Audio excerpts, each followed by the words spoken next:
2018 সালের জাতীয় নির্বাচনে শতভাগ ভোট পড়েছে এমন কেন্দ্রে সংশ্লিষ্ট কর্মকর্তাদের খুঁজছে দুর্নীতি দমন কমিশন দুদক। ভোট কারচুপির সাথে জড়িত ডিসি সহ সংশ্লিষ্টদের তথ্য সংগ্রহে কাজ করছে তারা। এদিকে বরখাস্তকৃত সেনা কর্মকর্তা জিয়াউল আহসানের মিরপুর ডিএইচএস এর বাসা থেকে আরও একটি ফ্ল্যাট নিয়ন্ত্রণে নিয়েছে দুদক। মিল্টন আনোয়ারের প্রতিবেদন। আওয়ামী লীগ ক্ষমতায় থাকা অবস্থায় সবকটি জাতীয় নির্বাচনই ছিল প্রশ্নবিদ্ধ। দুদকের কাছে অভিযোগ, এসব নির্বাচনে আওয়ামী লীগকে বিজয়ী করতে দলীয় নেতাকর্মীর পাশাপাশি কাজ করেছেন বিভিন্ন স্তরের সরকারি কর্মকর্তা। এই অভিযোগে 2025 সালের জানুয়ারিতে দুদকের 5 সদস্যের অনুসন্ধান দল কাজ শুরু করে। দিনের ভোট রাতে দেয়ার ওই নির্বাচনে শতভাগ ভোট পড়া কেন্দ্র সহ জালিয়াতির তথ্যপাত্র খুঁজছেন তারা।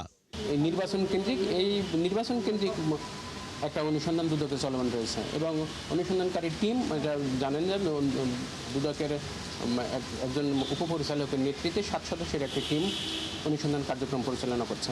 এদিকে আদালতের আদেশে বরখাস্ত সেনা কর্মকর্তা জিয়াউল আহসানের মিরপুরের আরেকটি ফ্ল্যাট নিয়ন্ত্রণে নিতে অভিযান চালায় দুদক। বুধবার সংস্থাটির উপপরিচালক হাফিজুল ইসলামের নেতৃত্বে নির্বাহী ম্যাজিস্ট্রেট সহ একটি টিম ফ্ল্যাটে থাকা মালামাল জব্দ করেছে।